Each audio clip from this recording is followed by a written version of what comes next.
नमस्कार मित्रों, मैं हूं मिलिंद अग्रवाल, इंदौर मध्य प्रदेश से। मैं संस्था पौरुष के अध्यक्ष अशोक दोषरा जी का पहला एक्सक्लूसिव इंटरव्यू लेकर के हाजिर हो रहा हूं। तो चलिए बात करते हैं अशोक दोषरा जी से। तो दोषरा जी, संस्था पौरुष पुरुषों और उनके परिवार वालों के मदद के लिए किस कारण प्रेरित हुई, जबकि भारत तो एक पुरुष प्रधान देश के रूप में जाना जाता है? देखिए मिलिंद जी, संविधान का आर्टिकल 14 जो है उसमें स्पष्ट लिखा हुआ है equality before law and equal protection of law. यानी कि संविधान में कानून के समक्ष स्त्री पुरुष बराबर होंगे और समान कानून के द्वारा स्त्री पुरुष दोनों का संरक्षण किया जाएगा। ये स्पष्ट प्रावधान है। लेकिन आज़ादी के 78 ईयर्स के बाद भी आज तक फंडामेंटल राइट्स के इस समता के सिद्धांत का प्रैक्टिकल इंप्लीमेंटेशन नहीं हो पाया है। कारण क्या है कि महिलाओं के लिए तो दर्जनों कानून हैं, दर्जनों हेल्पलाइन है, हेल्प सेंटर है, महिला थाना है, महिला आयोग है, महिला काउंसलर है, यानी कि महिलाओं के लिए सब कुछ है। लेकिन जब प्रश्न मर्दों का होता है तो मर्दों के लिए न तो संविधान में, हमारे आईपीसी सीआरपीसी में एक भी कानून है और न ही मर्दों के लिए कोई पुरुष आयोग या पुरुष हेल्पलाइन नंबर वगैरह है। इसका दुष्परिणाम यह हो रहा है कि जब झूठे मुकदमे मर्द के खिलाफ लगाए जाते हैं उसकी पत्नी या बहू के द्वारा, तो वो पीड़ित और प्रताड़ित होकर के सबसे पहले कोई प्लेटफॉर्म ढूंढता है कि भाई वो थाने पे जाएगा तो थाने से भगा दिया जाएगा, सखी सेंटर जाएगा वहां से बेरंग लौटा दिया जाएगा, महिला थाने जाएगा वहां उसको बोल दिया जाएगा कि भाई आपकी रिपोर्ट यहाँ दर्ज नहीं होगी, ये महिला थाना है। जब सब तूर से हताश निराश हो जाता है और कहीं उसकी सुनवाई नहीं होती है तो अवसादग्रस्त होकर के वो आत्महत्या पर उतारू हो जाता है या किसी को मारने की बात सोच लेता है। और यही कारण है कि 1,58,000 से ज्यादा पुरुष पत्नियों और बहुओं से प्रताड़ित होकर के प्रतिवर्ष आत्महत्या कर रहे हैं। ये अवसाद को रोकने के लिए और इस जीनोसाइड को रोकने के लिए पौरुष संस्था ने मेंस राइट, पुरुषों के लिए अधिकारों के संरक्षण के लिए काम करना शुरू किया है। ठीक है सर। अच्छा, तो सर ये माना तो ये जाता है कि संविधान में स्त्री और पुरुष के लिए समान अधिकार है, तो फिर ये अन्याय किस प्रकार से होता है? देखिए, मैं एक बात बता देता हूं। पिछले 78 वर्षों में हमारे समाज, मीडिया, संसद, विधानसभा, नेता, परिवार, सभी के अंदर एक ऐसा नैरेटिव सेट कर दिया गया है कि हमें अगर मदद करना है तो सिर्फ स्त्री की ही मदद करना है। पुरुष अगर प्रताड़ित है, पीड़ित है, परेशान है, अवसादग्रस्त है तो उसके बारे में सोचना ही नहीं। मतलब एक ऐसा नैरेटिव अर्बन नक्सल और फेमिनिस्ट लोगों ने कर दिया है कि महिला जन्मजात निर्दोष होती है, पुरुष जन्म से अपराधी होता है। और यही कारण है कि जब भी मर्द को पीड़ा प्रताड़ना होती है तो उसके प्रति कोई सिंपैथी नहीं होती है, उसके प्रति जरा सा भी सद्भावना नहीं होती है। औरत 2 आंसू बहाएगी तो सारे लोगों की सिंपैथी हो जाएगी, सारे कानून उसके पक्ष में हो जाएंगे, समाज हो जाएगा, मीडिया हो जाएगा, सब कुछ हो जाएगा। लेकिन आदमी अगर पीड़ित और प्रताड़ित होकर के किसी को अपनी पीड़ा प्रताड़ना बताता भी है तो उसकी खिल्ली उड़ाई जाती है। यानी कि यह मान लिया गया है कि मर्द को दर्द नहीं होता और इसलिए मर्द चाहे प्रताड़ित हो, हमें कोई लेना देना नहीं। और यही ऐसा लगता है कि सिर्फ एक लाइन की परिभाषा हमारे कानून की या संविधान की हो गई है कि मर्द को दंड और औरत को छूट। ये चला आ रहा है, इसी कारण हमें संस्था का निर्माण करना पड़ा। तो क्या यह माना जा सकता है कि जिस तरह से मुस्लिम तुष्टीकरण की राजनीति अपनाई जा रही थी, उसी तरह से महिला तुष्टीकरण की नीति भी अपनाई जा रही है राजनेताओं के द्वारा, मीडिया के द्वारा, फेमिनिस्ट लॉबी के द्वारा? देखिए, भारत में महिला शब्द एक ऐसा शब्द है कि उसके सशक्तिकरण में सभी की अवैध कमाई छुपी हुई है। महिला सशक्तिकरण से पुलिस, प्रशासन, राजनेता, सांसद, विधायक, जुडिशरी, वकील, मीडिया, इन सब की अवैध कमाई है। क्योंकि इन्हीं के कारण, इन्हीं के लिए जो है कानून बनाए जाते हैं और उन्हीं के दुरुपयोग से इन सबको बंदरबाट मिलती है रिश्वतखोरी की। अब सबसे बड़ी बात यह है कि इस राष्ट्र में महिला को वोट बैंक माना जाता है और पुरुष को एटीएम कार्ड, इनकम टैक्स और जीएसटी, जो पुरुषों से मर्दों से लूट करके देश की जीडीपी बढ़ाई जाती है, सिर्फ इतना ही साधन मर्द को माना जाता है। अभी ये है कि औरत शब्द जो है वो भारत में टेरर यानी कि आतंक का पर्याय बन चुका है। कारण यह है कि चाहे महिला 100% भी गलत हो, लेकिन किसी की औकात नहीं है कि वो खराब महिला के बारे में भी एक शब्द भी खुलकर बोल पाए। क्योंकि अगर खराब महिला के खिलाफ भी किसी ने एक शब्द बोल दिया तो उसका मंत्री पद छिन जाएगा, उसका प्रशासनिक अधिकारी होगा तो उसको दरकिनार करके कोने में बिठा दिया जाएगा, पुलिस अधिकारी हो तो उसकी थाना छिन जाएगा, सांसद हो तो उसकी सांसदी चली जाएगी, विधायक हो तो विधायकी चली जाएगी, मीडिया मैन हो तो उसका मीडिया नष्ट भ्रष्ट हो जाएगा। यानी कि किसी भी बड़े पद पर बैठा हुआ व्यक्ति अगर औरत के गलत आचरण के बारे में भी एक शब्द बोल दिया तो इवन जुडिशरी के अंदर भी जज को जबरन रिटायर करके बिठा दिया जाता है अगर महिला के खिलाफ एक भी शब्द बोल दिया। तो महिला शब्द तो आज भारत में भयंकर रूप से डराने वाला आतंक का शब्द है और पूरा पुलिस प्रशासन जुडिशरी राजनेता सब महिला के नाम से थर थर कांपते हैं। और यही मजबूरी है कि महिला तुष्टीकरण बड़े धड़ल्ले से इस पूरे राष्ट्र के अंदर चल रहा है, ये यथार्थ है। तो सर, घरेलू महिलाओं के लिए देश में कौन कौन से कानून हैं और किन किन शासनकाल में बनाए गए हैं ये कानून? देखिए, घरेलू महिलाओं के संरक्षण के लिए बहुत सारे कानून बनाए गए और इनमें से 95% बल्कि 100% जो कानून बनाए गए हैं जो तथाकथित रूप से महिला के संरक्षण करने वाले हैं, लेकिन महिला का संरक्षण न करते हुए पुरुष को प्रताड़ित करने वाले, पुरुष को दंडित करने वाले हैं। और आश्चर्य का विषय है कि ये सारे के सारे एंटी मेल कानून कांग्रेस शासन में बनाए गए हैं, नेहरू खानदान के द्वारा बनाए गए हैं। मसलन मैं आपको बता देता हूं कि महिलाओं के लिए जो सबसे पहले अगर हम चलते हैं तो इस देश में जितना ज्यादा अन्याय मर्दों के साथ और परिवारों को तोड़ने के लिए और उनसे दुश्मनी निभाने का जो काम किया है, वो सबसे ज्यादा दुश्मनी अगर निभाई है तो नेहरू खानदान ने इस राष्ट्र के हिंदू परिवारों को नष्ट करने और हिंदू परिवारों के पुरुषों को खत्म करने के लिए पूरी शिद्दत के साथ में दुश्मनी निभाई है। चलिए मैं बता देता हूं।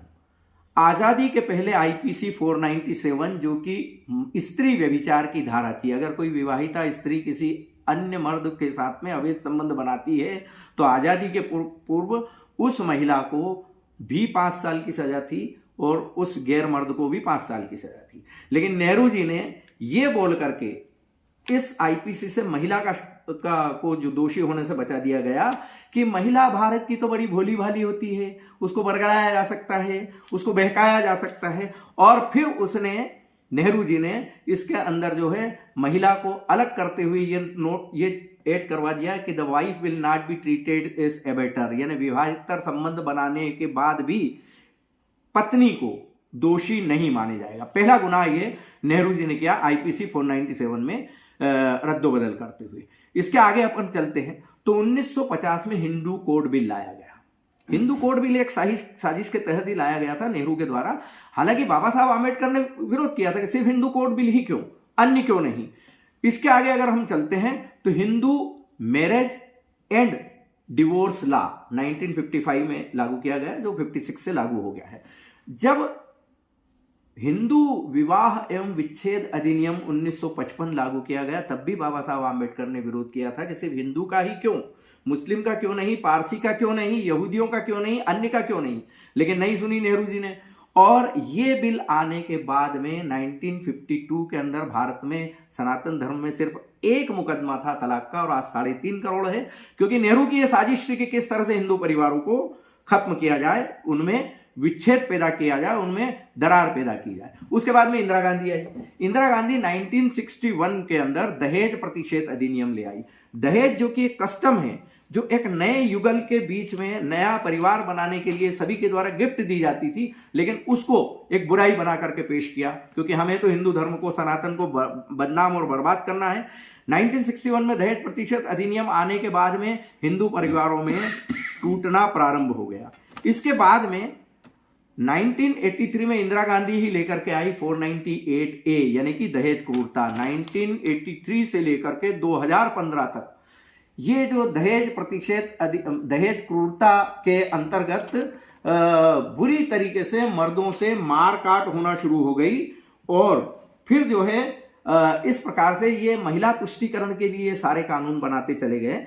अब आगे हम जब चलते हैं, इंदिरा गांधी के बाद में हम देखते हैं कि इटली की एक महारानी यहां पर अवतरित हुई और इटली की उस महारानी ने अपना क्रिश्चियनिटी का एजेंडा फिक्स करने के लिए, हिंदू परिवारों को नष्ट करने के लिए, खत्म करने के लिए जो सुप्रीम कोर्ट की एक बहुत ही बदनाम वकील है, उसके साथ में षड्यंत्र करके, साजिश करके 2005 में घरेलू हिंसा अधिनियम 2005 जबरन थोपा, जो कि विदेशों से काफी पुष्ट किया गया और पूरी तरह से लैंगिक पूर्वाग्रह से ग्रसित और एक पक्षीय। सारे संसार के अंदर जहां जहां पर भी घरेलू हिंसा कानून है वहां स्त्री और पुरुष दोनों के लिए है। अगर महिला पति के ऊपर बर्तन फेंक देती है और पति फोन करता है तो महिला को अरेस्ट कर लिया जाता है, लेकिन भारत में महिला पति के हाथ पैर तोड़ देगी और अपने प्रेमी के साथ जाएगी, फिर भी पुरुष के खिलाफ ही कार्रवाई की जाएगी। तो ये इटली की महारानी के द्वारा इस राष्ट्र के बाकी बचे परिवारों को नष्ट करने की साजिश की गई।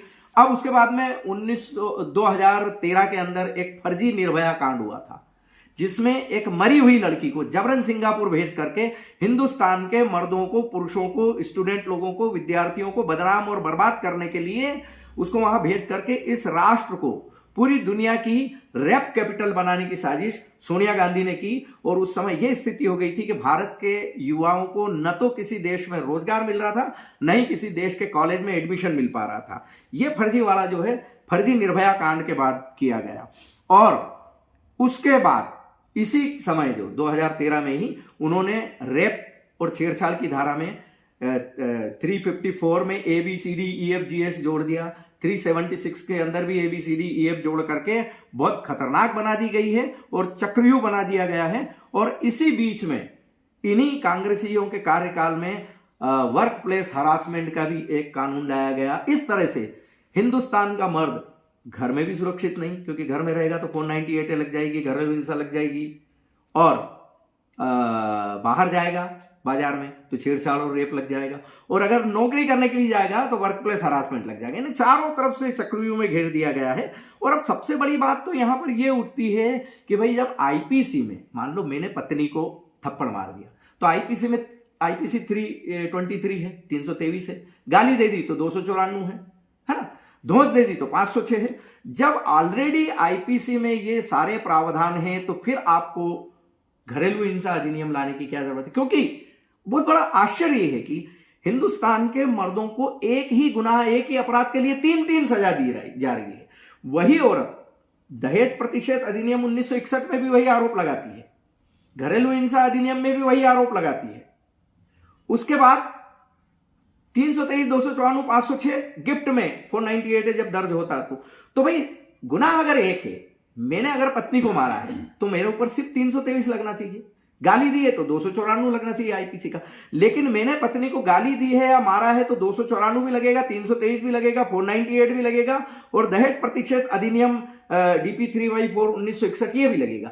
एक गुनाह की 3 सजा, ऐसा घनघोर it happens only in India. सिर्फ भारत में ही हो सकता है कि एक गुनाह की 3-3 सजा। और बरसों से जुडिशरी क्या भाड़ झोंक रही है। जुडिशरी को समझ में नहीं आता कि इस औरत ने घरेलू हिंसा में भी वही आरोप लगाए हैं, 498 में भी वही आरोप लगाए हैं, DP 3/4 में भी ये आरोप लगाए हैं, और जब FIR दर्ज होती है तो उसमें 498 होती है, 323 होती है, 294 होता है, 506 होता है, DP 3/4 होता है। ये क्या है? ये मजाक नहीं है क्या?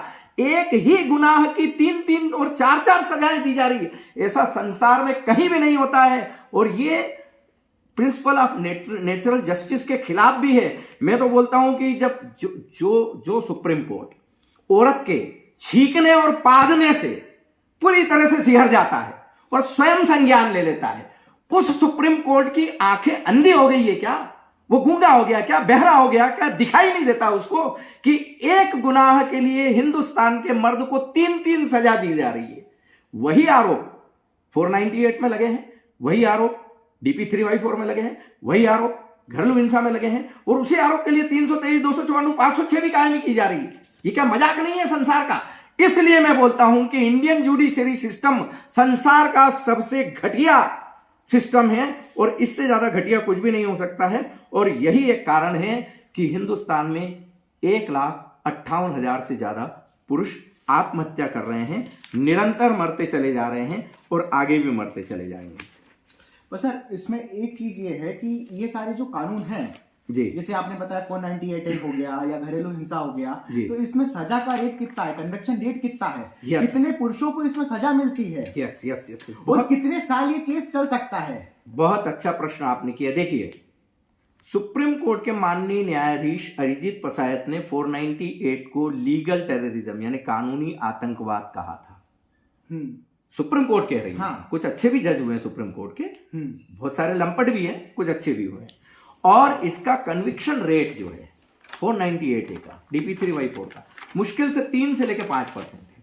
और जो घरेलू हिंसा अधिनियम जो फर्जी कानून बनाया गया है, जो एक तरह से आर्बिट्रेटरी है, इसको चैलेंज भी किया हुआ हमारे एक मित्र ने जयपुर की कोर्ट में, जयपुर की हाई कोर्ट में, वो तो पूरी तरह से फर्जी कानून है, मनमाना कानून है, मनमर्जी का कानून है। मैं चाहे ये करूं, मैं चाहे वो करूं, मेरी मर्जी।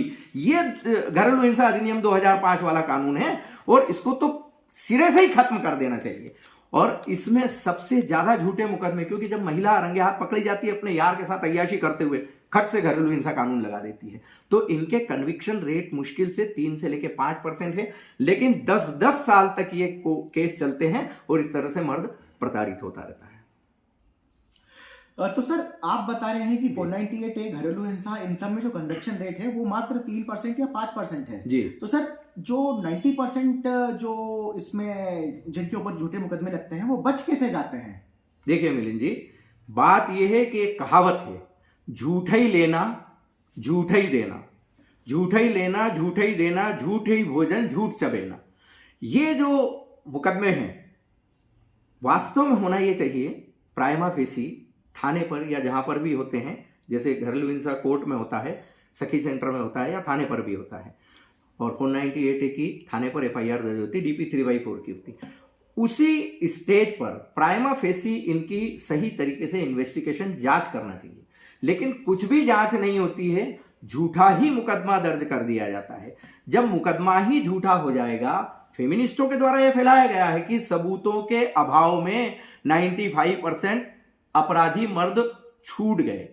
अरे भाई, जो सिरे से ही झूठ है, जिसमें कोई सबूत ही नहीं है, साक्ष्य ही नहीं है, एविडेंस नहीं है, तो आदमी छूटेगा नहीं तो क्या होगा? या तो फिर आप आपकी पुलिस को बोलो, आपके जजों को बोलो, झूठे साक्ष्य इकट्ठे करें और मर्दों को फांसी पर लटकाएं। भाई, जब शुरुआती है ही झूठा तो आप सबूत कहां से लाओगे? इसका मतलब है कि ये जो सारी चीजें जो नेशनल और इंटरनेशनल जो चैनल्स हैं उन पे जो फेमिनिस्टों और अर्बन नक्सलों के द्वारा फैलाई जाती है कि साहब देखो तो सबूत के अभाव के अंदर 95% अपराधी मर्द छूट जाते हैं, था ही शुरू से वो। आप कुछ भी कहानियां बनाओगे, कुछ भी उसको बढ़ाओगे चढ़ाओगे, तो वो किस हद तक होगा? भाई, झूठ तो झूठ ही साबित होगा ना, आप झूठ को सच कैसे साबित करोगे?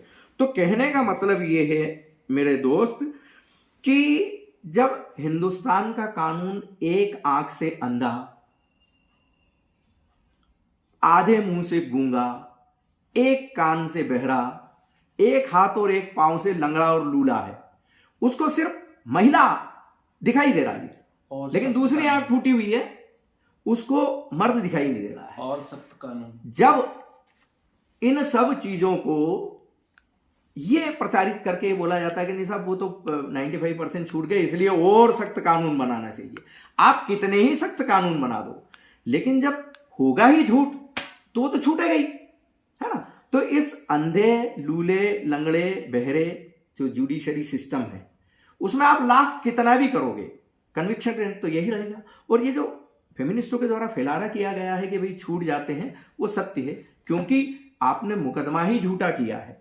मेरा तो ये कहना है कि भाई ट्रायल कोर्ट के अंदर जब जाता है और वहां कुछ भी शून्य बटा सन्नाटा और केस तारीख पे तारीख 6-6 महीने की दी जा रही है, आप प्राइमा फेसी खारिज करो ना। जब सामने वाले के खिलाफ कोई सबूत ही नहीं है, आपको सिरे से नष्ट कर देना चाहिए। लेकिन ऐसा नहीं होता है और उनको औरत ही औरत दिखाई देती है, किंतु मर्द की आह और मर्द हिंदुस्तान की लोअर कोर्ट से लेकर CJI तक को भी दिखाई नहीं देता है।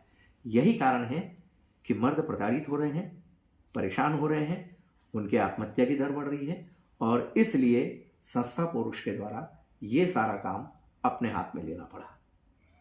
तो ये था हमारा एक्सक्लूसिव इंटरव्यू अशोक दौशोरा जी के साथ। तो चलिए अब इस इंटरव्यू को यहीं खत्म करते हैं। नमस्कार। नमस्कार। जय भारत। जय हिंद।